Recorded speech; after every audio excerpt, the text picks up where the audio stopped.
Meus amigos e irmãos, que a paz de Deus esteja agora e sempre em nossos corações. Como estamos fazendo nas últimas reuniões, lendo aqui um trechinho antes da nossa meditação, é uma forma também de nós introduzirmos a meditação lendo um trechinho do livro de Leon Denis, O Problema do Ser, do Destino e da Dor. Ele prossegue, nós estamos aqui no primeiro capítulo desse tema, o problema do ser, e ele fala a respeito da evolução do pensamento. Então diz ele: assistimos hoje a um novo impulso do mundo invisível na história. As manifestações do além, de passageiras e isoladas, tendem a tornar-se permanentes e universais.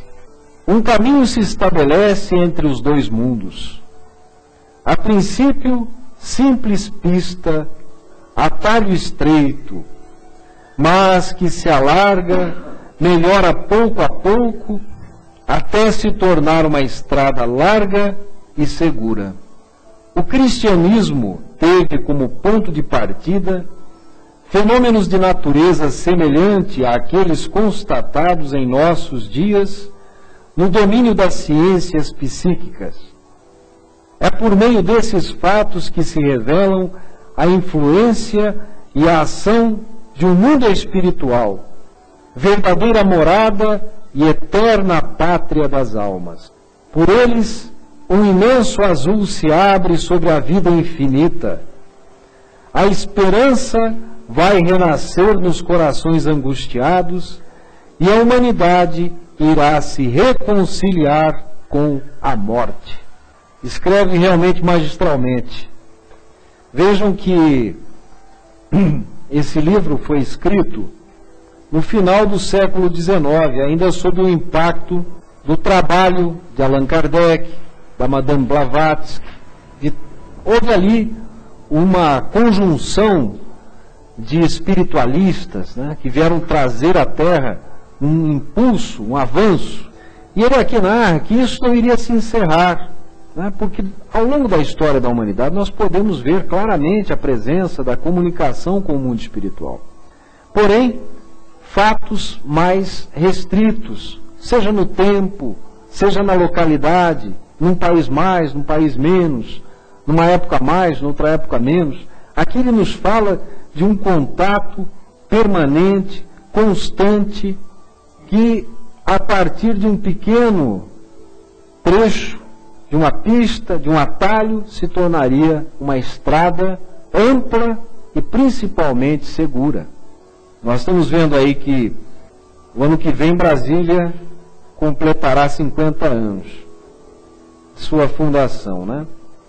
E os estudiosos do Egito Antigo descobriram lá, né, a professora Yara Kerr, que é especializada nisso, descobriu, né, e trouxe ao nosso conhecimento o trabalho de muitos arqueólogos que descobriram uma Brasília, né, dos tempos antigos. Mas quando Brasília foi concebida, seja na mente de Juscelino Kubitschek, seja através de Lúcio Costa ou do Oscar Niemeyer, essa cidade não havia ainda sido deslindada pelos arqueólogos, né? Isso é uma conquista posterior à inauguração de Brasília.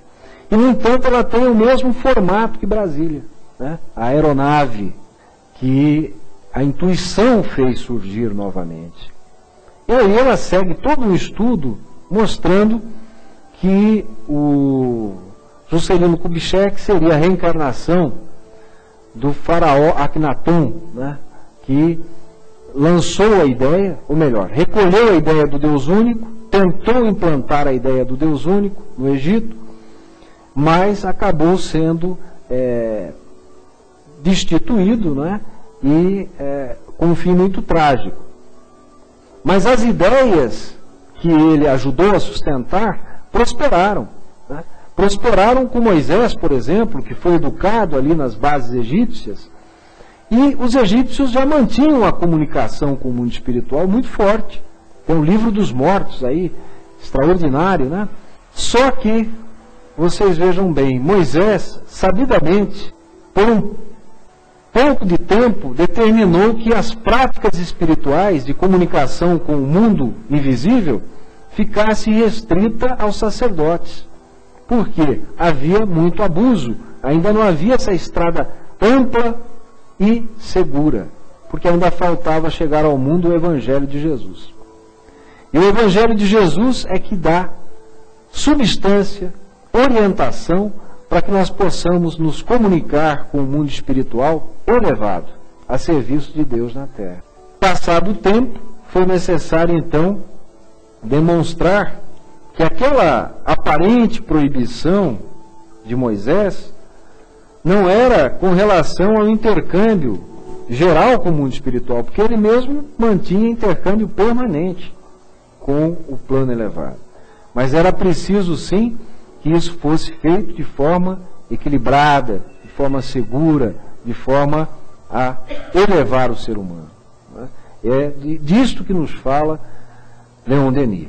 E é o que nós buscamos aqui também, sob as luzes do Evangelho, dialogar com o mundo espiritual, daquela maneira maravilhosa que comoveu Pedro, Tiago e João, convidados por Jesus a subirem com ele, e os três, ao lado do Cristo, se emocionam tremendamente, porque Jesus, médium incomparável, médium de Deus, né, capaz de transmitir diretamente a palavra de Deus, nascida do coração do Deus universal, se transfigura diante deles, quer dizer, refina a sua própria, o seu próprio corpo, a ponto de manifestar uma luz intensíssima.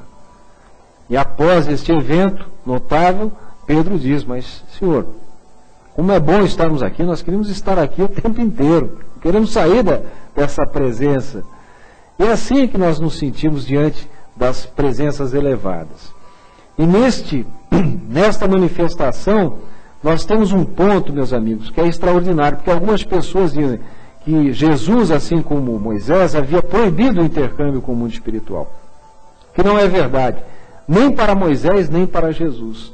Porque o próprio Jesus, nesse momento da transfiguração, ele conversou com o espírito de Moisés, com o espírito de Elias e com o espírito de João, o Batista. Então é interessante, alguém ainda pode argumentar dizendo: não, mas Elias não morreu, foi elevado aos céus por um carro de fogo. Tá bem, não vou nem entrar nesse mérito. Mas Moisés morreu e foi enterrado. Morreu e foi sepultado. Então, Jesus estava contrariando a lei de Deus ao conversar com o Espírito? Ora, se ele é o ser mais obediente que existe no planeta Terra, iria desrespeitar uma lei divina? Claro que não. Então nós vemos aí, meus amigos, que a prática da comunicação com o mundo espiritual, ela é necessária, porque nós fazemos parte do mundo espiritual.